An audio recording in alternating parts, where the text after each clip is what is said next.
ثم نظر فی قلوب العباد. محمد صلی اللہ علیہ وسلم کے انتخاب کے بعد اللہ رب العالمین نے دوبارہ بندوں کے دلوں پر نظر کیا. فوجد قلوب اصحابہ خیر قلوب العباد. اللہ سبحانہ وتعالیٰ نے محمد صلی اللہ علیہ وسلم کے صحابہ اور ان کے ساتھیوں کے دلوں کو سب سے بہترین دل پایا. سبحان اللہ. اللہ سبحانہ وتعالیٰ نے صحابہ کرام کے دلوں کو سب سے بہترین دل پایا. فجعلهم وزراء نبیہ یقاتلون علی دینہ. چنانچہ اللہ سبحانہ وتعالیٰ نے ان تمام صحابہ کرام کو اس اپنے نبی کا وزیر منتخب کر لیا. یقاتلون علی دینہ، جو اس دنیا میں آ کر کے محمد صلی اللہ علیہ وسلم کے ساتھ مل کر کے، ان کے کندھے سے کندھا ملا کر کے، ان کے قدم سے قدم ملا کر کے، ان کی ہمنوائی کر کے، ان کا ساتھ دے کر کے اللہ سبحانہ وتعالیٰ کے دین کے لیے قتال کیا کرتے تھے. کہ اللہ کے رسول صلی اللہ علیہ وسلم نے فرمایا خیر الناس قرنی ثم الذین یلونہم ثم الذین یلونہم. سب سے بہترین لوگ میرے زمانے کے لوگ ہیں، میرے صحابہ سب سے بہترین زمانہ. پھر وہ لوگ جو ان کے بعد آئیں گے یعنی تابعین کا زمانہ. ثم الذین یلونہم، پھر وہ لوگ جو ان کے بعد آئیں گے یعنی تبع تابعین کا زمانہ. ان تین فضیلت والے زمانوں میں سب سے پہلا فضیلت والا زمانہ کس کا ہے؟ صحابہ کرام کا زمانہ. انہوں نے اللہ سبحانہ وتعالیٰ کے کلام کو، قرآن کو اترتے ہوئے دیکھا ہے. انہوں نے نبی صلی اللہ علیہ وسلم سے بالمشافہ قرآن کریم کی آیتیں سیکھی ہیں.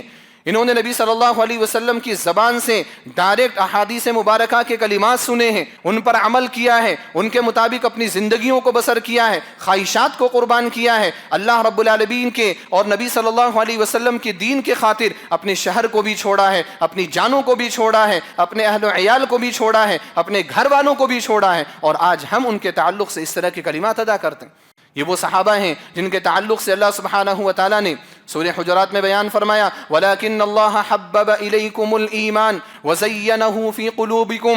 اے صحابہ، اے لوگو، اللہ سبحانہ وتعالیٰ نے تمہارے دلوں کے اندر ایمان کی محبت پیدا کر دی. وَزَيَّنَهُ فِي قُلُوبِكُمْ، اور صرف محبت پیدا نہیں کی بلکہ محبت سے بھی اعلیٰ ایک چیز کیا فرمایا اللہ نے کہ وَزَيَّنَهُ فِي قُلُوبِكُمْ، اس ایمان کو اللہ تعالیٰ نے تمہارے دلوں کے اندر سجا دیا ہے. اور پھر اس کے بالکل برعکس کیا کہا وَكَرَّهَ إِلَيْكُمُ الْكُفْرَ وَالْفُسُوقَ وَالْعِصْيَانَ، اور تمہارے دلوں کے اندر اللہ تعالیٰ نے کفر کی، کھلم کھلا گناہ کرنے کی، والعصیان، اور ہر طرح کی نافرمانی کرنے کی ناپسندیدگی اللہ تعالیٰ نے تمہارے دلوں کے اندر رکھ دی.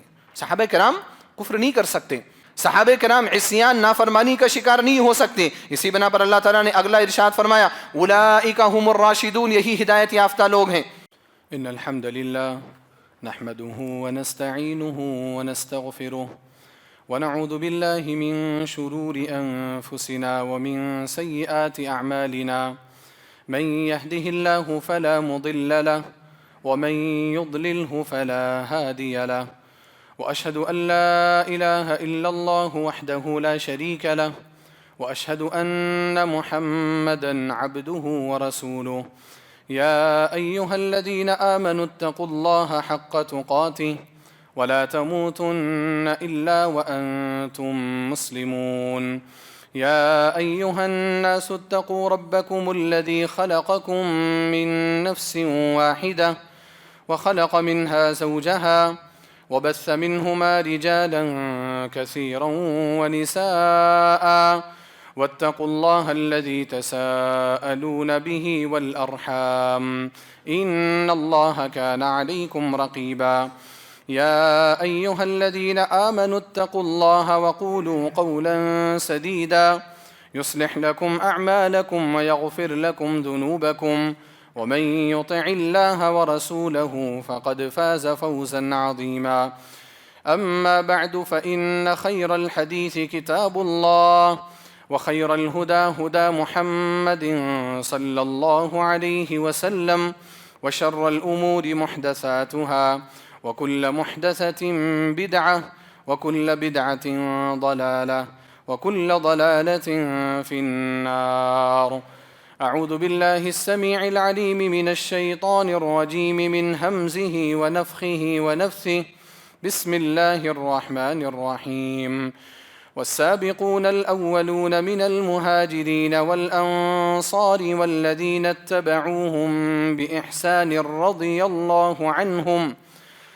الله عنهم ورضوا عنه وأعد لهم جنات تجري تحتها الأنهار خالدين فيها أبدا ذلك الفوز العظيم رب اشرح لي صدري ويسر لي أمري واحلل عقدة من لساني يفقه قولي سبحانك لا علم لنا إلا ما علمتنا إنك أنت العليم الحكيم رب يسر ولا تعسر وتمم بالخير وبك نستعين يا فتاح رب زدني علما.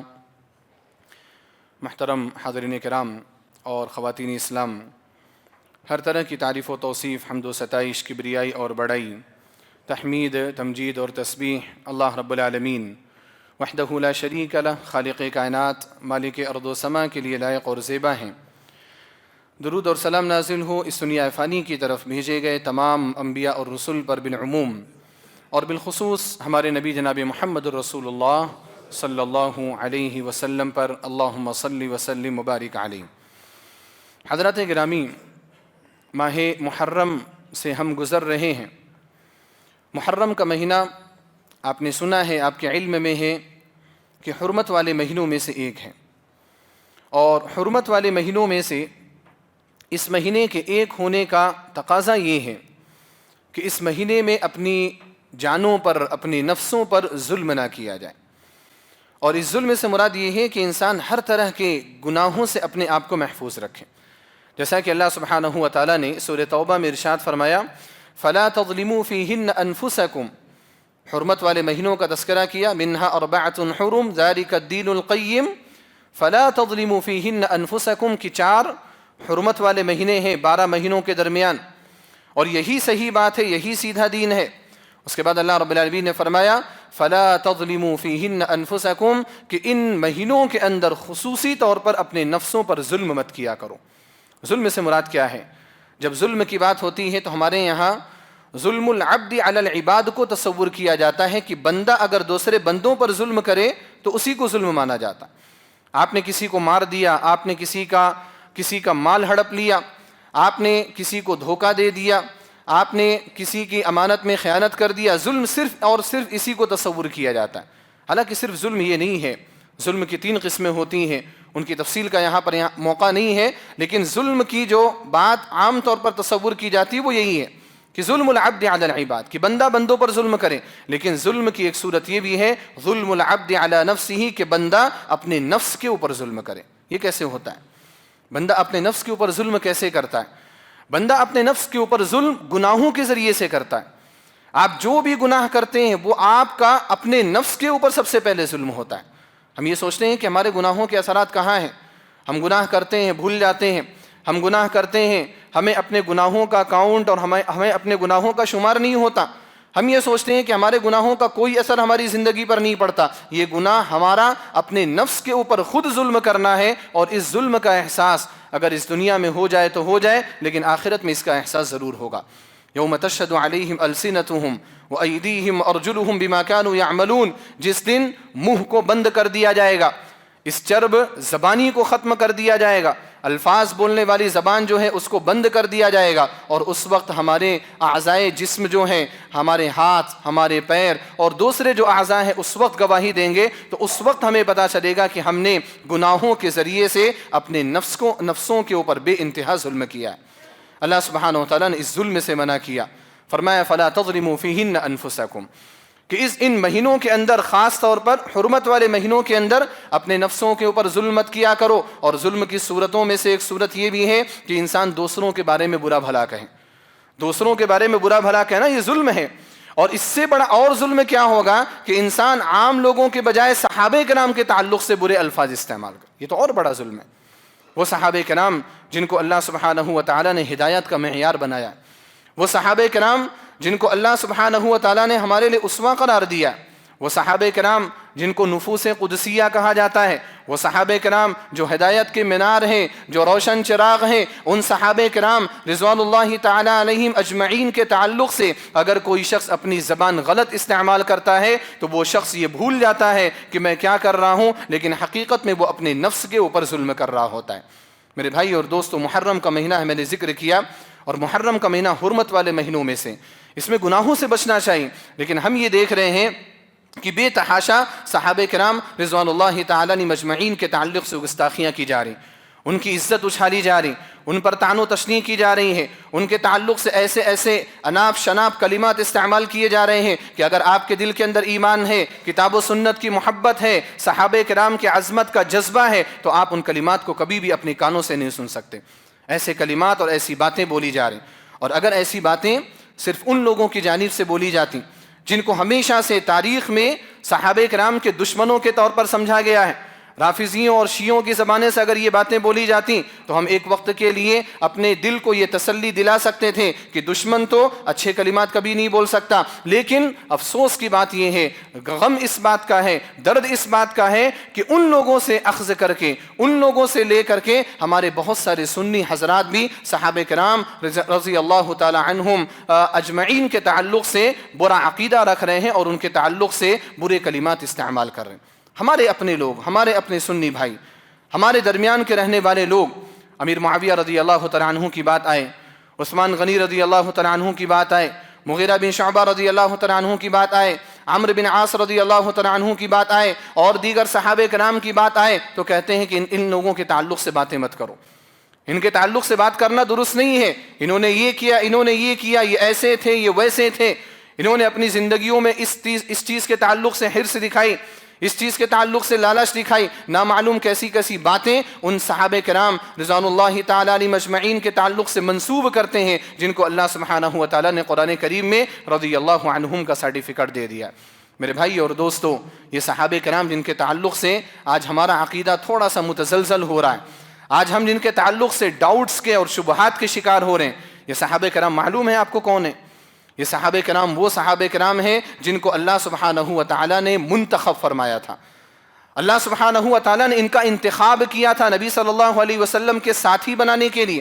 یہ صحابہ کرام جو صحابہ کرام بنے، ابو بکر، عمر، عثمان، علی، عبد الرحمن ابن عوف اور دیگر صحابہ کرام، یہ صحابہ کرام نبی صلی اللہ علیہ وسلم کے اچانک صحابہ نہیں بن گئے، اتفاقی طور پر صحابہ نہیں بن گئے، اللہ سبحانہ و تعالیٰ نے ان صحابہ کرام کا انتخاب کیا، جان بوجھ کر کے اللہ رب العالمین نے ان نفوس قدسیہ کو منتخب کیا کہ یہی وہ لوگ ہیں جو اس نبی صلی اللہ علیہ وسلم کے ساتھی ہونے کے اہل ہیں اور اس کے لائق ہیں۔ مسند احمد میں عبداللہ بن مسعود رضی اللہ تعالیٰ عنہ کا قول موجود ہے۔ عبداللہ بن مسعود رضی اللہ تعالیٰ عنہ بیان فرماتے ہیں، ان اللہ نظر فی قلوب العباد، اللہ سبحانہ و تعالیٰ نے بندوں کے دلوں پر غور کیا، اللہ تعالیٰ نے بندوں کے دلوں کو دیکھا، فوجد قلب محمد صلی اللہ علیہ وسلم خیر قلوب العباد، چنانچہ محمد صلی اللہ علیہ وسلم کے دل کو اللہ سبحانہ و تعالیٰ نے بندوں کے دلوں میں سب سے بہتر دل پایا، محمد صلی اللہ علیہ وسلم کو سب سے بہتر انسان پایا، محمد صلی اللہ علیہ وسلم کو سب سے بہترین بشر پایا۔ پھر کیا کیا؟ فاصطفاہ لنفسہ وابتعثہ برسالتہ، محمد صلی اللہ علیہ وسلم کو اللہ تعالیٰ نے اپنے لیے منتخب کر لیا اور اپنی رسالت کو دے کر، اپنی نبوت کو دے کر کے آپ کو خاتم النبیین بنا کر کے، آپ کو رسول عظیم بنا کر کے اس دنیا والوں کی طرف مبعوث کر دیا۔ اللہ سبحانہ و تعالیٰ نے محمد صلی اللہ علیہ وسلم کو منتخب کیا، اور اس بات پر ہمارا اور آپ کا سب کا اتفاق ہے، جتنے بھی لوگ مسلمان ہیں سب کا اتفاق ہے کہ محمد صلی اللہ علیہ وسلم اللہ رب العالمین کے منتخب بندے ہیں۔ آپ کے القاب میں سے ایک لقب ذکر کیا جاتا ہے کہ آپ مصطفیٰ ہیں، آپ مجتبیٰ ہیں۔ مصطفیٰ اور مجتبیٰ کا معنی کیا ہوتا ہے؟ مصطفیٰ اور مجتبیٰ کا معنی یہ ہوتا ہے کہ ان کو منتخب کیا گیا، ان کو سلیکٹ کیا گیا ہے، ان کی نشاندہی کی گئی ہے کہ یہی وہ بندہ ہے جو آخری نبی ہونے کا مستحق ہے۔ عبداللہ بن مسعود رضی اللہ تعالیٰ عنہ کے قول کا یہ پہلا حصہ ہے۔ اگر آپ اس پہلے حصے سے متفق ہیں، عبداللہ بن مسعود رضی اللہ تعالیٰ عنہ کے اس قول سے متفق ہیں، تو آپ کو دوسرے حصے سے بھی متفق ہونا پڑے گا۔ عبداللہ بن مسعود رضی اللہ تعالیٰ عنہ نے اپنے کلام کے سلسلے کو جاری رکھتے ہوئے فرمایا، ثم نظر فی قلوب العباد، محمد صلی اللہ علیہ وسلم کے انتخاب کے بعد اللہ رب العالمین نے دوبارہ بندوں کے دلوں پر نظر کیا، دوبارہ اللہ تعالیٰ نے بندوں کے دلوں کو دیکھا، فوجد قلوب اصحابہ خیر قلوب العباد، اللہ سبحانہ و تعالیٰ نے محمد صلی اللہ علیہ وسلم کے صحابہ اور ان کے ساتھیوں کے دلوں کو سب سے بہترین دل پایا۔ سبحان اللہ، اللہ سبحانہ و تعالیٰ نے صحابہ کرام کے دلوں کو سب سے بہترین دل پایا۔ فجعلہم وزراء نبیہ یقاتلون علی دینہ، چنانچہ اللہ سبحانہ و تعالیٰ نے ان تمام صحابہ کرام کو اس اپنے نبی کا وزیر منتخب کر لیا، یقاتلون علی دینہ، جو اس دنیا میں آ کر کے محمد صلی اللہ علیہ وسلم کے ساتھ مل کر کے، ان کے کندھے سے کندھا ملا کر کے، ان کے قدم سے قدم ملا کر کے، ان کی ہمنوائی کر کے، ان کا ساتھ دے کر کے اللہ سبحانہ و تعالیٰ کے دین کے لیے قتال کیا کرتے تھے۔ عبداللہ بن مسعود رضی اللہ تعالیٰ عنہ صحابی رسول جن کا علم صحابہ کرام کے درمیان خود معلوم اور مشہور تھا، جو صحابہ کرام کے درمیان بھی خود علماء صحابہ کرام میں شمار ہوا کرتے تھے۔ عبداللہ بن مسعود رضی اللہ تعالیٰ عنہ کا یہ قول بتاتا ہے کہ صحابہ کرام رضوان اللہ تعالیٰ علیہم اجمعین وہ عظیم شخصیات ہیں جن کا اللہ سبحانہ و تعالیٰ نے انتخاب کیا ہے۔ وہ اچانک پیدا ہونے والی شخصیات نہیں ہیں، وہ اتفاقی طور پر پیدا ہونے والی شخصیات نہیں ہیں۔ اللہ سبحانہ و تعالیٰ نے ان کو چنا، اللہ رب العالمین نے ان کو منتخب کیا، اور آج ہم ان چنے ہوئے بندوں پر دعائیں بھیجنے کے بجائے ہم ان کے لیے لعنت اور ملامت کے کلمات بھیج رہے ہیں۔ قرآن کریم میں آپ آیت پڑھتے ہیں وَقُلِ الْحَمْدُ لِلَّهِ وَسَلَامٌ عَلَىٰ عِبَادِهِ الَّذِينَ اصْطَفَىٰ۔ اے نبی صلی اللہ علیہ وسلم آپ کہیے الحمدللہ، ساری تعریف اللہ کے لیے، اور کیا کہیے؟ اللہ رب العالمین نے حکم دیا نبی صلی اللہ علیہ وسلم کو وَسَلَامٌ عَلَىٰ عِبَادِهِ الَّذِينَ اصْطَفَىٰ، اور سلامتی ہو اللہ کے ان بندوں کے اوپر جن بندوں کا اللہ سبحانہ و تعالیٰ نے انتخاب کر لیا۔ یہ قرآن کریم کی آیت ہے، سورہ عنکبوت کی آیت، آپ پڑھیے اللہ سبحانہ و تعالیٰ نے کیا فرمایا نبی صلی اللہ علیہ وسلم کو، آپ کہیے کہ سلامتی ہو ان بندوں کے اوپر جن بندوں کا اللہ تعالیٰ نے انتخاب کیا۔ ان بندوں سے مراد کیا ہے؟ ان بندوں کے سلسلے میں دو اقوال مفسرین کے ملتے ہیں۔ پہلا قول یہ ملتا ہے کہ یہاں پر انبیاء کرام اور رسولوں کی بات کی جا رہی، اور یقیناً یہ وہ بندے ہیں جن کا اللہ سبحانہ و تعالیٰ نے انتخاب کیا۔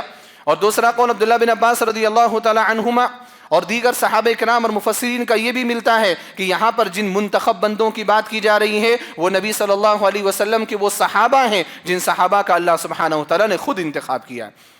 اللہ رب العالمین نبی صلی اللہ علیہ وسلم کو حکم دے رہا ہے کہ صحابہ کرام کے لیے آپ سلامتی کے کلمات کہیں، اور ہم اور آپ صحابہ کرام کے لیے ایسے کلمات ادا کر رہے ہیں جو کلمات کبھی بھی ان کے شایع نشان نہیں، ان کے لائق نہیں، ان کی گستاخیاں ہو رہی ہیں۔ میرے بھائی اور دوستو، صحابہ کرام رضوان اللہ تعالیٰ علیہم اجمعین اس زمانے کی شخصیات ہیں، اس زمانے کے رہنے والے لوگ ہیں جس زمانے کو خود ہمارے نبی جناب محمد رسول اللہ صلی اللہ علیہ وسلم نے سب سے بہترین زمانہ قرار دیا۔ صحیح بخاری صحیح مسلم کی روایت ہے، عمران بن حسین رضی اللہ تعالیٰ عنہ راوی حدیث بیان فرماتے ہیں کہ اللہ کے رسول صلی اللہ علیہ وسلم نے فرمایا خیر الناس قرنی ثم الذین یلونہم ثم الذین یلونہم، سب سے بہترین لوگ میرے زمانے کے لوگ ہیں، میرے صحابہ سب سے بہترین زمانہ، میرے صحابہ سب سے بہترین لوگ، میرا زمانہ سب سے بہترین زمانہ، ثم الذین یلونہم، پھر وہ لوگ جو ان کے بعد آئیں گے یعنی تابعین کا زمانہ، ثم الذین یلونہم، پھر وہ لوگ جو ان کے بعد آئیں گے یعنی تبع تابعین کا زمانہ۔ یہ تین زمانے ہیں جن کو قرون ثلاثہ مفضلہ کہا جاتا ہے، جن کی فضیلت حدیث میں اللہ کے رسول صلی اللہ علیہ وسلم کی زبانی بیان ہوئی ہے۔ ان تین فضیلت والے زمانوں میں سب سے پہلا فضیلت والا زمانہ کس کا ہے؟ صحابہ کرام کا زمانہ۔ ایسے زمانے کے لوگ ہیں وہ لوگ، ایسے وقت کے لوگ ہیں وہ لوگ، انہوں نے اللہ سبحانہ و تعالیٰ کے کلام کو، قرآن کو اترتے ہوئے دیکھا ہے، انہوں نے نبی صلی اللہ علیہ وسلم سے بالمشافہ قرآن کریم کی آیتیں سیکھی ہیں، انہوں نے نبی صلی اللہ علیہ وسلم کی زبان سے ڈائریکٹ احادیث مبارکہ کے کلمات سنے ہیں، ان کو پڑھا ہے، ان پر عمل کیا ہے، ان کے مطابق اپنی زندگیوں کو بسر کیا ہے، خواہشات کو قربان کیا ہے، اللہ رب العالمین کے اور نبی صلی اللہ علیہ وسلم کے دین کے خاطر اپنے شہر کو بھی چھوڑا ہے، اپنی جانوں کو بھی چھوڑا ہے، اپنے اہل و عیال کو بھی چھوڑا ہے، اپنے گھر والوں کو بھی چھوڑا ہے، اور آج ہم ان کے تعلق سے اس طرح کے کلمات ادا کرتے ہیں۔ یہ وہ صحابہ ہیں خیر الناس قرنی، یہ وہ صحابہ ہیں جن کے تعلق سے اللہ سبحانہ و تعالیٰ نے سورہ حجرات میں بیان فرمایا وَلَكِنَّ اللَّهَ حَبَّبَ إِلَيْكُمُ الْإِيمَانَ وَزَيَّنَهُ فِي قُلُوبِكُمْ، اے صحابہ، اے لوگو، اللہ سبحانہ و تعالیٰ نے تمہارے دلوں کے اندر ایمان کی محبت پیدا کر دی ہے۔ سبحان اللہ، اللہ تعالیٰ نے تمہارے دلوں کے اندر ایمان کی محبت پیدا کر دی ہے۔ ہم اور آپ کے بارے میں، میرے اور آپ کے بارے میں کوئی ایسی شہادت دینے والا ہے؟ میرے اور آپ کے بارے میں کوئی ایسی گواہی دینے والا ہے کہ آپ کے دل کے اندر ایمان کی محبت پیدا کی جا چکی ہے؟ ایسی کوئی گواہی نہیں دے سکتا، یہ غیب کا مسئلہ ہے، دلوں کا حال اللہ رب العالمین جانتا ہے۔ اللہ تعالیٰ صحابہ کرام کے دلوں کو جانتا تھا، اللہ تعالیٰ نے گواہی دی وَلَكِنَّ اللَّهَ حَبَّبَ إِلَيْكُمُ الْإِيمَانَ، اللہ تعالیٰ نے تمہارے دلوں کے اندر ایمان کی محبت پیدا کر دی۔ وَزَيَّنَهُ فِي قُلُوبِكُمْ، اور صرف محبت پیدا نہیں کی بلکہ محبت سے بھی اعلیٰ ایک چیز کیا فرمایا اللہ نے؟ کہ وَزَيَّنَهُ فِي قُلُوبِكُمْ، اس ایمان کو اللہ تعالیٰ نے تمہارے دلوں کے اندر سجا دیا ہے، مزین کر دیا ہے۔ اب دیکھیں آپ کا گھر ہے، آپ کا گھر اچھا ہے، صاف ستھرا ہے، آپ کو اپنا گھر پسند آتا ہے، صرف نارمل اگر صاف ستھرا ہے، پینٹ وغیرہ اچھا ہے، کہیں پر ڈسٹ نہیں دکھ رہا ہے، کہیں پر جالے نہیں دکھ رہے ہیں، کہیں پر گندگی نہیں دکھ رہی ہے، آپ کو آپ کا گھر پسند آتا ہے۔ لیکن اگر اسی گھر کو سجا دیا جائے، اسی گھر کو سجا دیا جائے، اسی گھر میں لائٹنگ کر دی جائے، اور بھی چیزیں وہاں پر داخل کر دی جائے، پھر اس گھر کا معاملہ یا اس گھر کے تعلق سے آپ کے دل کے اندر جذبات کیا ہوتے ہیں؟ اللہ سبحانہ و تعالیٰ نے صرف یہ نہیں کہا کہ اے صحابہ اللہ تعالیٰ نے تمہارے دلوں کے اندر ایمان کی محبت پیدا کی ہے، بلکہ اللہ تعالیٰ نے کہا کہ اللہ تعالیٰ نے ایمان کو تمہارے دلوں میں سجا دیا ہے، یعنی وہ ایمان سے کبھی بھی ہٹ ہی نہیں سکتے وہ لوگ۔ اور پھر اس کے بالکل برعکس کیا کہا؟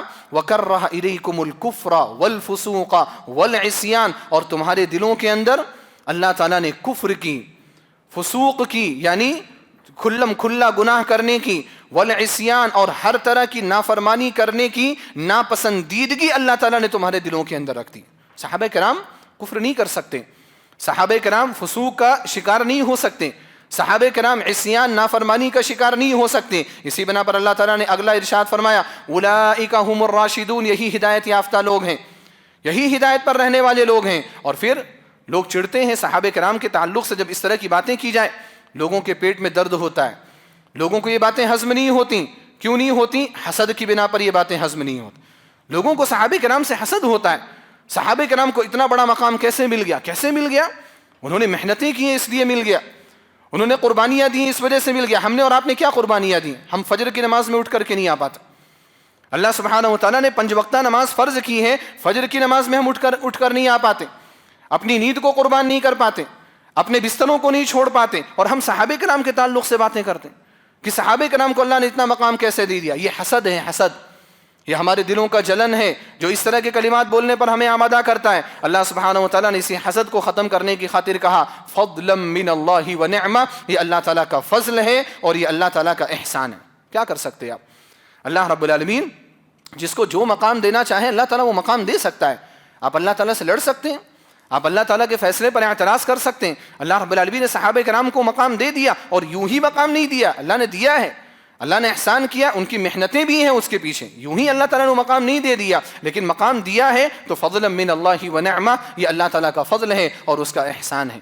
میرے بھائی اور دوستو، یہ صحابہ کرام و صحابہ کرام ہیں جن کو اللہ سبحانہ و تعالیٰ نے اور بڑا سرٹیفکیٹ دیا، جس کے بارے میں آپ بار بار سنتے ہیں رضی اللہ عنہم ورضوا عنہ، کہ اللہ ان سے راضی ہے اور یہ اللہ سے راضی ہیں۔ میں نے خطبہ مسنونہ کے بعد جو آیت کریمہ تلاوت کی، سورہ توبہ کی آیت، اللہ تعالیٰ نے فرمایا والسابقون الاولون من المہاجرین والانصار، مہاجرین اور انصار صحابہ کرام میں سے وہ صحابہ کرام جو اول اسلام میں داخل ہوئے، پہل اسلام میں داخل ہوئے، پھر اس کے بعد تمام صحابہ کرام کو اکٹھا کیا، والذین اتبعوہم بإحسان، اور وہ تمام صحابہ کرام اور صحابہ کے بعد آنے والی وہ تمام شخصیات جو اول اسلام میں داخل ہونے والے مہاجرین اور انصار صحابہ کرام کی منہج کی اتباع کرتے ہوئے ان کی پیروی کریں، ان کے مطابق اسلام قبول کریں، ان کے مطابق اپنی زندگیاں گزارے۔ والذین اتبعوہم بإحسان، اللہ تعالیٰ نے کیا فرمایا؟ رضی اللہ عنہم ورضوا عنہ، اللہ تعالیٰ ان سے راضی ہے اور وہ اللہ تعالیٰ سے راضی ہیں۔ اللہ تعالیٰ ان سے راضی ہے اور وہ اللہ تعالیٰ سے راضی ہیں۔ یہ رضامندی کیا بات ہے؟ رضامندی کا معاملہ جو ہے وہ شاید اس کی حقیقت ہماری نظروں میں نہیں ہے، اس کی حقیقت ہمارے ذہنوں میں نہیں۔ اللہ تعالیٰ ان سے راضی ہے کا کیا معنی؟ اللہ تعالیٰ ان سے راضی ہے کا معنی علامہ ابن تیمیہ رحمہ اللہ نے یہ بیان کیا کہ اللہ تعالیٰ اگر کسی سے راضی ہو جاتا ہے، اللہ تعالیٰ اگر کسی سے خوش ہو جاتا ہے، تو پھر اگر وہ اس کے بعد کوئی غلطی بھی کرے، اگر کوئی وہ گناہ بھی کرے، تو اللہ سبحانہ و تعالیٰ اس گناہ کو معاف کر دیتا ہے۔ یہ اللہ سبحانہ و تعالیٰ کی رضامندی کی بات ہے۔ تو گویا کہ اللہ رب العالمین نے اگر صحابہ کرام کے بارے میں یہ کہہ دیا کہ رضی اللہ عنہم ورضوا عنہ، کہ اللہ ان سے راضی اور وہ اللہ سے راضی، تو اب صحابہ کرام اللہ رب العالمین کے پسندیدہ بندے قرار پا گئے۔ اب ان سے چاہے کوئی بھی مسئلہ سرزد ہو، کوئی بھی بات سرزد ہو، اور اس سے اس بات کی طرف اشارہ ملتا ہے کہ اللہ سبحانہ و تعالیٰ کو پتہ تھا کہ آگے آنے والے کچھ مسائل ہوں گے جہاں پر اجتہادی اختلافات ہوں گے، صحابہ کرام کے آپسی اختلافات ہوں گے، اس کے باوجود اللہ سبحانہ و تعالیٰ نے ان کو رضی اللہ عنہم ورضوا عنہ کہا نا۔ آج لوگ سوال کرتے ہیں اور لوگ اس پر اعتراض کرتے ہیں کہ رضی اللہ عنہم ورضوا عنہ صرف اللہ تعالیٰ نے ان صحابہ کرام کو کہا تھا یا ان لوگوں کو کہا تھا جو نبی صلی اللہ علیہ وسلم کی زندگی میں تھے اور جن کا معاملہ، جن کا ایمان، اسلام، عبادات بالکل صاف اور کلیئر تھیں، لیکن بعد میں جب صحابہ کرام نے کچھ غلطیاں کی تو اس کے بعد وہ رضی اللہ عنہم نہیں رہ گئے. آپ اتنی بڑی بات کہتے ہوئے اللہ تعالیٰ سے کیوں نہیں ڈرتے کہ اللہ سبحانہ و تعالیٰ کو رضی اللہ عنہم ورضوا عنہ کہتے ہوئے اس بات کا علم نہیں تھا کہ صحابہ کرام سے اس طرح کے افعال سرزد ہو سکتے ہیں؟ کیا اللہ رب العالمین کو یہ بات معلوم نہیں تھی؟ آپ اللہ تعالیٰ کو یہ بات بتائیں گے؟ آپ اللہ سبحانہ و تعالیٰ کے علم پر اعتراض کر رہے ہیں. آپ معتزلہ اور جہمیہ کی طرح سے اللہ تعالیٰ کے علم کا انکار کر رہے ہیں، علم کامل کا انکار کر رہے ہیں. آپ اللہ سبحانہ و تعالیٰ کو یہ سب پتا تھا کہ صحابہ کرام کیا کچھ کرنے والے، اس کے باوجود اللہ تعالیٰ نے رضی اللہ عنہم ورضوا عنہ کہا. کیا آپ نے نہیں دیکھا جب جنگ بدر میں صحابہ کرام نے شرکت کی تو جنگ بدر میں جن صحابہ کرام نے شرکت کی ان صحابہ کرام کے بارے میں اللہ سبحانہ و تعالیٰ نے کیا فرمایا؟ اعملوا ما شئتم فقد غفرت لكم، تمہیں جو کرنا ہو کرو، میں نے تمہارے سارے گناہوں کو معاف کر دیا ہے. اس کے بعد کئی واقعات ایسے پیدا ہوتے ہیں جہاں پر صحابہ کرام کو لگتا ہے کہ کسی بدری صحابی سے غلطی ہوئی ہے. صحابہ کرام کو لگا کسی بدری صحابی سے غلطی ہوئی ہے. اللہ کے رسول صلی اللہ علیہ وسلم نے کیا فرمایا؟ اگر ان سے غلطی ہوئی ہے، یقیناً غلطی ہوئی ہے، لیکن وہ کون ہیں؟ وہ بدری صحابی ہیں جن کے بارے میں اللہ رب العالمین نے فرمایا اعملوا ما شئتم فقد غفرت لكم، کہ تمہیں جو کرنا ہو وہ کرو، میں نے تمہاری ساری خطاؤں کو معاف کر دیا، سارے گناہوں کو معاف کر دیا. اللہ کے رسول صلی اللہ علیہ وسلم کا خود کا اپنا یہ استدلال تھا کہ اگر صحابی سے کچھ غلطی ہو بھی جائے تب بھی اللہ رب العالمین اس کو معاف کرنے والا. یہ نبی صلی اللہ علیہ وسلم کا خود کا استدلال ہے، یہ نبی صلی اللہ علیہ وسلم کی خود کی اپنی بات ہے. تو میرے بھائی اور دوستو، رضی اللہ عنہم ورضوا عنہ یہ کوئی معمولی سرٹیفکیٹ نہیں ہے، یہ کوئی معمولی اعزاز نہیں ہے. اللہ رب العالمین یہ بہت بڑا اعزاز صحابہ کرام رضوان اللہ تعالی علیہم اجمعین کو دیا ہے. اور پھر اس کے بعد جنت کی بات بھی کی گئی، وَأَعَدَّ لَهُمْ جنات، کہ اللہ تعالیٰ نے ان کے لیے جنتیں تیار کر رکھی ہیں، تجری تحتها الانہار، جن کے نیچے نہریں لہریں لے رہی ہوں گی، خالدین فیہا ابدا، ہمیشہ ہمیشہ اس میں رہیں گے. ذالک الفوز العظیم، یہی بڑی کامیابی. میرے بھائی اور دوستو، یہ صحابہ کرام وہ صحابہ ہیں جن کا ایمان ہمارے لیے معیار ہے، جو ہمارے لیے اسوہ ہیں. اگر ہم صحابہ کرام کی طرح سے ایمان قبول کریں گے تو ہمارا ایمان اللہ رب العالمین قبول کرے گا. اگر ہم صحابہ کرام کی طرح سے ایمان قبول نہیں کریں گے اللہ سبحانہ و تعالی ہمارا ایمان رد کر دے گا. دلیل کیا ہے؟ سورہ بقرہ کی آیت، اللہ تعالیٰ نے فرمایا فَإِنْ آمَنُوا بِمِثْلِ مَا آمَنْتُمْ بِهِ فَقَدِ اهْتَدَوْا، اگر یہ لوگ، یہود و نصارہ کا تذکرہ اللہ تعالیٰ نے پچھلی آیات میں کیا، یہود و نصارہ کے تذکرے کے بعد اللہ تعالیٰ نے فرمایا کہ اگر یہ لوگ اسی طریقے سے ایمان لائے جس طریقے سے اے صحابہ تم ایمان لے کر کے آئے ہو، فَإِنْ آمَنُوا بِمِثْلِ مَا آمَنْتُمْ بِهِ فَقَدِ اهْتَدَوْا، اللہ تعالیٰ نے فرمایا تو وہ لوگ اس وقت ہدایت پر ہوں گے.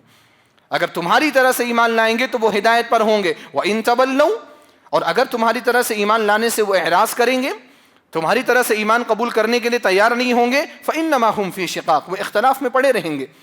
یہود و نصارہ بھی اختلاف میں پڑے رہے، اور ہمارے اپنے لوگوں میں سے جن لوگوں نے صحابہ کرام کے منہج کو نہیں اپنایا، منہج سلف کو بھی نہیں اپنایا، آج وہ دیکھیے وہ خود بھی اختلاف میں پڑے ہوئے. فَإِنَّمَا هُمْ فِي شِقَاقٍ، یہ اللہ تعالیٰ کا فرمان ہے. فَسَيَكْفِيكَهُمُ اللَّهُ، اور یہ لوگ کبھی بھی اہل سنہ کو اور اچھے لوگوں کو، منہج سلف پر چلنے والوں کو نقصان نہیں پہنچا سکتے. اللہ رب العالمین ہمیشہ ان کے لیے کافی ہوگا. وَهُوَ السَّمِيعُ الْعَلِيمُ، سننے والا ہے اور جاننے والا ہے. میرے بھائی اور دوستو، صحابہ کرام کے فضائل کے تعلق سے اگر آیات پیش کی جائیں اور احادیث پیش کی جائیں تو باتیں ختم نہیں ہوں گی. میں بولتا رہوں گا، آپ سنتے رہیں گے، میری باتیں ختم نہیں ہوں گی اور آپ سننے میں اکتائیں گے نہیں. صحابہ کرام کے فضائل اتنے زیادہ پڑے ہوئے ہیں، لیکن یہاں پر میں اپنی بات دو اہم باتوں کو بول کر کے ختم کرنا چاہتا ہوں. صحابہ کرام کے مقام اور ان کی عظمت کے حوالے سے گفتگو ہو رہی ہے، تو دو حقیقی باتیں جو عام طور پر لوگوں کے ذہنوں میں پیدا ہوتی ہیں، ان دو باتوں کو بول کر کے میں اپنی بات ختم کروں گا، اور یہی میرے خطبے کا اصل پیغام ہوگا. اسی چیز کو آپ غور سے سنیے اور اسی کے مطابق اپنا عقیدہ بنانے کی کوشش کریے. وہ دو باتیں کیا ہیں؟ دیکھیے، جب ہم لوگ یا ہمارے علماء صحابہ کرام کی عظمت کے بارے میں گفتگو کرتے ہیں، ان کے مقام و مرتبے کو قرآن اور حدیث کے روشنی میں بیان کرتے ہیں، تو بعض لوگوں کو یہ اعتراض ہوتا ہے کہ آپ جن صحابہ کرام کے بارے میں بات کر رہے ہیں، کیا وہ صحابہ کرام انبیاء تھے؟ کیا وہ صحابہ کرام رسول تھے؟ کیا ان سے غلطی نہیں ہو سکتی تھی؟ کیا وہ معصوم تھے؟ کیا وہ انسان نہیں تھے؟ اگر انسان تھے اور ان سے غلطیاں بھی ہو سکتی تھیں اور وہ معصوم نہیں تھے، تو پھر آپ ان کے تعلق سے اتنی بڑی بڑی باتیں کیوں کرتے ہیں؟ یہ بڑا اعتراض ہوتا ہے. بعض لوگوں کے یہاں ایک قاعدہ ہے عربی زبان میں جس کو بولا جاتا ہے ہم رجال و نحن رجال، کہ وہ لوگ بھی آدمی تھے، ہم بھی آدمی، وہ بھی انسان تھے، ہم بھی انسان ہیں. یہ قاعدہ جو ہے یہ تحریکیوں کا قاعدہ ہے، یہ گمراہوں کے یہاں یہ قاعدہ چلتا ہے. ہمارے یہاں تو سلف کو عظمت کی نگاہ سے دیکھا جاتا ہے. ہمارے یہاں صحابہ اور تابعین اور تبع تابعین کے جو راستے ہیں ان راستوں کو اپنے لیے مشعل راہ تصور کیا جاتا ہے. کیسے کہہ سکتے ہیں آپ ہم رجال و نحن رجال؟ وہ انسان تھے اور ہم بھی انسان ہیں. ابو بکر انسان تھے اور آپ بھی ان کے جیسا انسان ہیں. عمر رضی اللہ تعالیٰ عنہ انسان تھے لیکن کیا آپ ان کے جیسے انسان ہیں؟ عثمان رضی اللہ تعالیٰ عنہ انسان تھے لیکن کیا آپ ان کے جیسے انسان ہیں؟ صحابی تو چھوڑیے آپ، تابعی اور تبع تابعی کے پاؤں کے دھول کے برابر بھی ہماری حیثیت نہیں ہے. ہم میں سے کسی کی بھی حیثیت نہیں ہے. جو تابعین جن کا علم مانا گیا، جن کے علم کا اعتراف کیا گیا، ان کا یہ مقام ہے، تو صحابہ کرام کو مقام تو سب سے بلند مقام ہے. صحابہ کرام کے بارے میں تو یہ بات ہے اہل علم کے نزدیک کہ تمام انبیاء کرام کے صحابہ میں تمام انبیاء کرام کے حواری مواری اور ان کے ساتھیوں میں سب سے افضل اگر کوئی اصحاب ہیں تو وہ ہمارے نبی جناب محمد رسول اللہ صلی اللہ علیہ وسلم کے اصحاب ہیں. اور ہم ان کے بارے میں یہ کہیں کہ ہم رجال و نحن رجال، وہ بھی انسان تھے اور ہم بھی انسان ہیں. یہ ایک شبہہ ہے جس شبہے سے صحابہ کرام کی عزتوں میں داخل ہونے کی کوشش کی جاتی، یہ کہہ کر کے کہ وہ انسان تھے اور ہم بھی انسان ہیں، ان سے غلطی ہو سکتی، ہم سے بھی غلطی ہو سکتی. میرے بھائی اور دوستو، صحابہ کرام یقیناً انسان تھے اور یقیناً ہم اس بات کو مانتے ہیں کہ صحابہ کرام سے غلطی ہو سکتی ہے. اور ہو سکتی ہے کی بات کیا، صحابہ کرام سے غلطیاں ہوئی ہیں، صحابہ کرام کے آپسی اختلافات ہوئے ہیں، صحابہ کرام کے درمیان جنگ ہوئی ہے، جنگ جمل بھی ہوئی ہے، جنگ صفین بھی ہوئی ہے، اس کا کوئی انکار نہیں کرتا. لیکن صحابہ کرام رضوان اللہ تعالی علیہ مجمعین کے حوالے سے آپ قرآن کریم کو آپ پڑھ کر کے دیکھیے کہ صحابہ کرام سے جب غلطی ہوئی تو اللہ سبحانہ و تعالیٰ نے ان کی غلطی پر اللہ سبحانہ و تعالیٰ نے کیسا رد عمل ظاہر کیا. اللہ تعالیٰ نے کیا کیا، ایک دو مثال میں آپ کے سامنے رکھنا چاہتا ہوں. غزوہ احد کے موقع پر آپ سب کو واقعہ یاد ہے. غزوہ احد کے موقع پر، جنگ احد کے موقع پر مسلمانوں کو اول فتح مل گئی تھی اور مسلمان مال غنیمت اکٹھا کرنے لگے تھے. اللہ کے رسول صلی اللہ علیہ وسلم نے جبل الرمات پر، تیر اندازوں کا جو پہاڑ ہے، اس جبل الرمات پر نبی صلی اللہ علیہ وسلم نے عبداللہ بن جبیر رضی اللہ تعالیٰ عنہ کی قیادت میں 50 گھوڑ سواروں کو وہاں پر متعین کیا تھا اور ان کو سخت تاکید کی تھی کہ یہاں سے چھوڑ کر کے جب تک میرا حکم نہیں آئے تم لوگ نیچے نہیں اترنا. لیکن جب اول وہلے میں مسلمانوں کو فتح ملی، مشرکین بھاگنے لگے، پیٹ پھیر کر کے وہ لوگ بھاگنے لگے، مسلمان مال غنیمت اکٹھا کرنے لگے، تو جو جبل الرمات پر پہاڑی پر جو صحابہ کرام تھے ان کو لگا کہ جنگ ختم ہو گئی اور ہم جنگ جیت گئے. وہ لوگ وہاں سے اترے اور ان کا اترنا تھا کہ خالد بن ولید رضی اللہ تعالیٰ عنہ جو اس وقت مسلمان نہیں تھے، انہوں نے دوسری طرف سے ایک لشکر کو اپنے ساتھ لایا اور لا کر کے اس پر حملہ، اس طرف سے حملہ کیا اور مسلمانوں کی جیتی ہوئی جنگ شکست میں تبدیل ہو گئی. اللہ کے رسول صلی اللہ علیہ وسلم کے دندان مبارک شہید ہوئے، آپ کے سر پر چوٹ آئی، 70 صحابہ کرام شہید ہوئے، 70 صحابہ کرام زخمی ہوئے. مسلمانوں کی یہ غلطی تھی، صحابہ کرام کی یہ غلطی تھی کہ انہوں نے جبل الرمات کو چھوڑا تھا. اللہ کے رسول صلی اللہ علیہ وسلم کی حکم کی یہاں پر نافرمانی ہوئی تھی. اللہ سبحانہ و تعالیٰ نے اس پر رد عمل کیا ظاہر کیا. وہ دیکھیے سورہ آل عمران میں اللہ تعالیٰ نے فرمایا ان الذین تولوا منکم یوم التقى الجمعان انما استزلهم الشیطان ببعض ما کسبوا. یقیناً وہ لوگ جنہوں نے اس دن اپنے پیٹھوں کو پھیر دیا، یعنی جو جنگ سے پیچھے ہٹ گئے، جس دن دو لشکر آپس میں ملے، یوم التقى الجمعان انما استزلهم الشیطان ببعض ما کسبوا.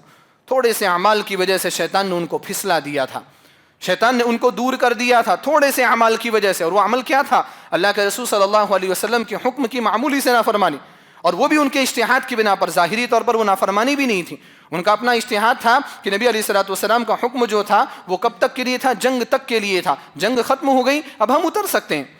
ببعض ما کسبوا. اللہ رب العالمین اس کے بعد کیا اعلان کیا؟ وَلَقَدْ عَفَى اللَّهُ عَنْهُمْ. اللہ تعالیٰ نے ان کو معاف کر دیا. کیا اللہ تعالیٰ نے اعلان کیا؟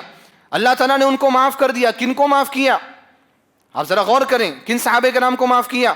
ان صحابہ کرام کو معاف کیا جن کی اس غلطی کی بنا پر اللہ کے رسول صلی اللہ علیہ وسلم زخمی ہوئے. اللہ تعالیٰ نے ان صحابہ کرام کو معاف کیا جن کی اس غلطی کی بنا پر 70 صحابہ کرام شہید ہوئے. اللہ تعالیٰ نے ان کی اس غلطی کو معاف کیا جن کی غلطی کی بنا پر 70 صحابہ کرام زخمی ہوئے.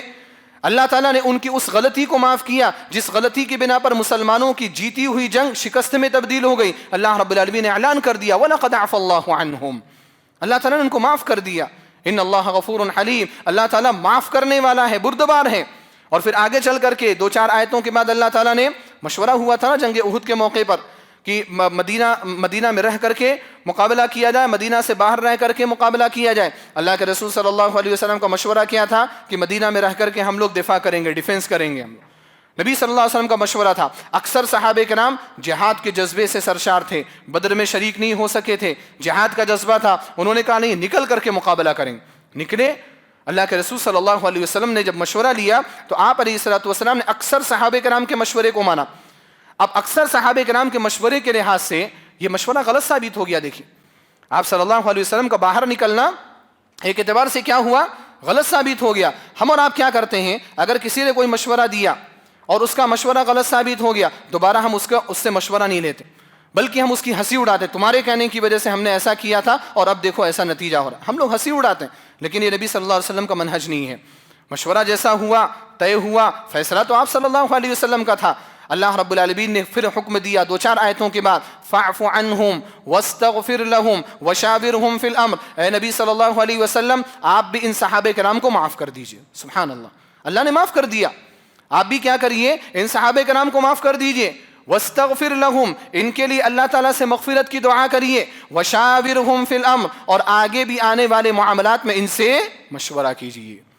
آگے بھی آنے والے معاملات میں ان سے مشورہ کریے. حالانکہ وہ غلطی ہو گئی, نتیجہ بھی بہت برا ہوا صحابہ کرام کے ساتھ, مسلمانوں کے ساتھ, لیکن اس کے باوجود اللہ رب العالمین نے کہا وشاورہم فی الامر, ان سے آگے آنے والے معاملات میں مشورہ کریے. آج ہم لوگ صرف جنگ جمل اور جنگ صفین کا بہانہ بنا کر کے یا اس کو پیش کر کے ہم لوگ تمام صحابہ کرام کی برائیاں بیان کرتے ہیں.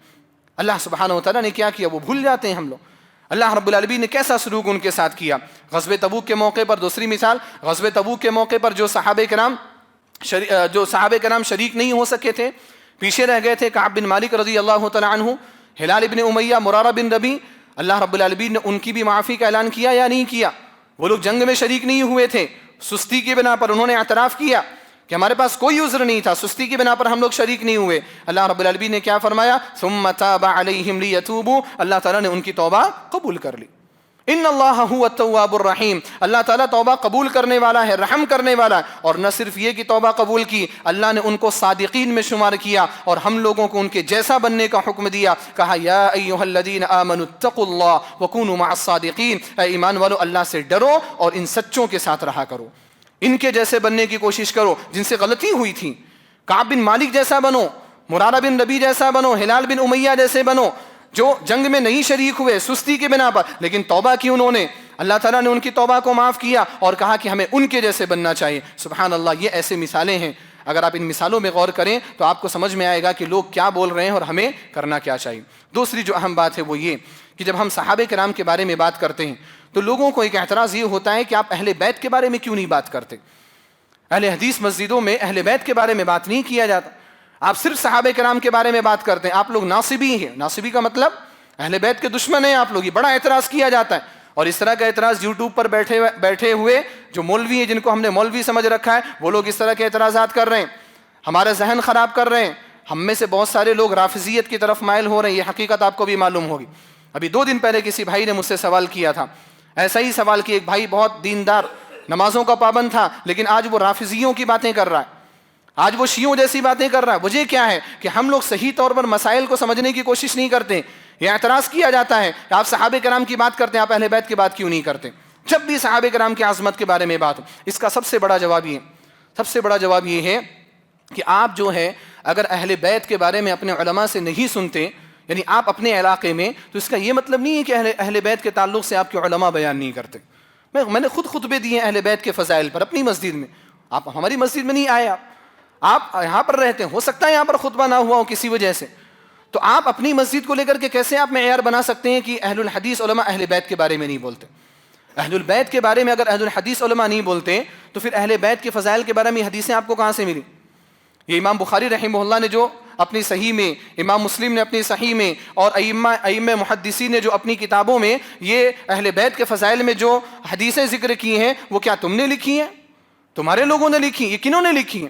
یہ اہل حدیث علماء ہیں جنہوں نے لکھی ہیں. اگر اہل بیت کے فضائل پر ان کو خاموش رہنا ہوتا وہ وہیں پر خاموش رہ جاتے. انہی کی فضائل لے کر کے آپ انہی جیسے لوگوں کو آپ مطعون کرنے کی کوشش کر رہے ہو. آپ کو فضائل کہاں سے ملے اہل بیت کے؟ آپ کو اہل بیت کے فضائل ہماری کتابوں سے مل رہے ہیں. ہماری کتابیں آپ کو اہل بیت کے فضائل کے تعلق سے اردو میں, تیلگو میں, ہر زبان میں مل رہی, اور پھر آپ یہ بول رہے ہیں کہ ہم اہل بیت کے بارے میں بات نہیں کرتے. دوسرا جواب اس کا یہ ہے کہ دیکھو اہل بیت کی فضیلت, اہل بیت کا مقام و مرتبہ ایک ایسا مسئلہ ہے جو متفق علیہ مسئلہ ہے. جس میں کسی کا اختلاف نہیں ہے، چاہے وہ کوئی سنی ہو چاہے کوئی رافضی ہو، وہ بھی اہل بیت کی بات کرتا ہے، حالانکہ ان کا مقصد الگ ہوگا، لیکن ہم بھی اہل بیت کی بات کرتے ہیں، ہم بھی ان کا احترام کرتے ہیں۔ حضرت علی کا جب نام آتا ہے رضی اللہ عنہ، آپ ہمیشہ اپنے علماء کی زبانی سنیں گے، حسن کا، حسین کا، فاطمہ کا، جب بھی ان کا نام آتا ہے آپ ہمیشہ ان کے ناموں کے آگے رضی اللہ عنہ، رضی اللہ عنہا آپ ہمیشہ سنیں گے۔ آپ اہل بیت میں آپ عبداللہ بن عباس ہیں، حضرت عباس ہیں، جب بھی ان کا نام آئے گا رضی اللہ عنہ سنیں گے۔ اور وہ بھی جن کو تم اہل بیت نہیں مانتے یعنی ازواج مطہرات، ان کا بھی جب تذکرہ آتا ہے تو ہم ان کے ناموں کے آگے بھی رضی اللہ عنہا کہتے ہیں، اور بلکہ ہم ان کو تو اپنی مائیں تصور کرتے ہیں۔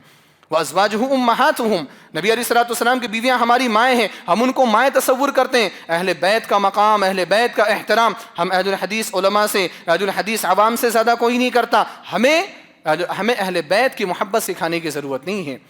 اور اہل بیت کا مقام میں نے جیسا کہ کہا یہ متفق علیہ مسئلہ ہے، اور جو متفق علیہ مسئلے ہوتے ہیں ان پر بات کرنے کی ضرورت نہیں ہوتی۔ اختلافی مسئلہ کہاں آ گیا؟ صحابہ کرام کے تعلق سے۔ ایک مثال دیتا ہوں میں آپ کو، 5 وقتہ نماز فرض ہے، 5 وقتہ نماز فرض ہے، ہم پڑھتے نہیں پڑھتے وہ مسئلہ الگ ہے، لیکن 5 وقتہ نماز فرض ہے۔ آپ میں سے کسی کو اختلاف ہے؟ کسی کو کوئی اختلاف نہیں ہے 5 وقتہ نماز کی فرضیت پہ، لیکن اگر میں اگلا خطبہ جمعہ آپ ہی کی مسجد میں 5 وقتہ نمازوں کی فرضیت کے تعلق سے لے لوں کہ 5 وقتہ نماز فرض ہیں، تو میں بے وقوف ہوں گا، کیونکہ یہ متفق علیہ مسئلہ ہے۔ آپ بھی فرض مانتے ہیں، میں بھی فرض مانتا ہوں، کوتاہی جو ہو رہی اس پر بات کی جائے، اختلاف جہاں ہو رہا ہے وہاں پر بات کی جائے۔ تو جو متفق علیہ مسئلے ہوتے ہیں اس پر بات کرنے کی ضرورت نہیں ہوتی۔ توحید کی مثال لے لیجئے آپ، توحید کی 3 قسمیں، توحید ربوبیت، توحید الوہیت، توحید اسماء و صفات۔ اگر آپ نے پڑھا ہے تو آپ کو پتا ہوگا کہ توحید ربوبیت میں کوئی اختلاف نہیں۔ مکہ کے لوگ بھی، مکہ کے مشرکین بھی اللہ کو اپنا رب مانتے تھے، اس لیے توحید ربوبیت پر بات کرنے کی ضرورت نہیں ہے۔ بات کرنے کی ضرورت ہے تو کس پر؟ توحید الوہیت پر۔ اللہ ایک معبود ہے، اکیلا معبود ہے، اس پر بات کرنے کی ضرورت ہے۔ آج اس پر بات نہیں ہوتی۔ اگر میں توحید ربوبیت پر بات نہ کروں، توحید الوہیت پر بات کروں، تو آپ مجھ پر الزام لگا سکتے ہیں کہ آپ توحید کے بارے میں نہیں بول رہے ہیں۔ کون سی توحید بھائی؟ ربوبیت کے بارے میں نہیں بول رہے۔ کیوں میں بولوں ربوبیت کے بارے میں؟ آپ کو اختلاف ہے، مجھے اختلاف ہے، غیر مسلموں کو اختلاف ہے۔ جب اختلاف ہی نہیں تو اس کے بارے میں بات کر کے اور اپنی محنت کو ضائع کر کے کیا فائدہ؟ توحید الوہیت کے بارے میں بات کرو تو یہ قاعدہ سمجھ لو کہ اہل بیت کی عزت اور ان کی فضیلت ہمارے دلوں میں مسلم ہے، قائم ہے، دائم ہے، وہ کبھی ختم نہیں ہوگی۔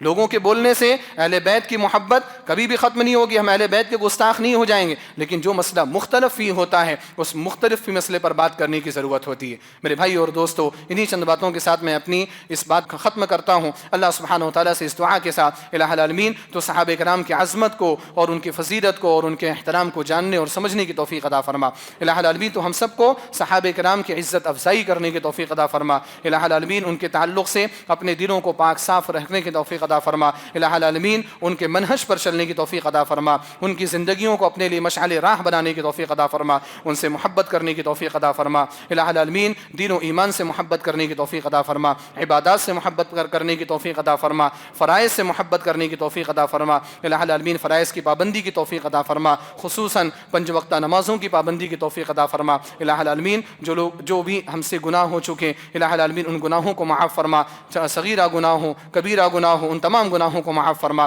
الہ العالمین تو ہم سب کو جنت الفردوس میں جگہ عطا فرما۔ الہ العالمین جو لوگ ہمارے درمیان بیمار ہیں ان کو شفایابی عطا فرما، جو مقروض ہیں ان کے قرض کی ادائیگی میں ان کی مدد فرما، جو پریشان حال ہیں ان کی پریشانیوں کو دور فرما، جو گمراہ ہیں ان کو ہدایت نصیب فرما، جو لوگ اس دنیا سے جا چکے اہل توحید ہیں تو ان کی مغفرت فرما، ان کی قبروں کو منور فرما، ان کو جنت الفردوس میں جگہ عطا فرما۔ الہ العالمین جب تک ہم اس دنیا میں زندہ ہیں اسلام اور ایمان پر زندہ فرما، اور جب ہمارا خاتمہ ہو لا الہ الا اللہ محمد رسول اللہ پر ہمارا خاتمہ فرما۔ آمین۔ وآخر دعوانا ان الحمد للہ رب العالمین۔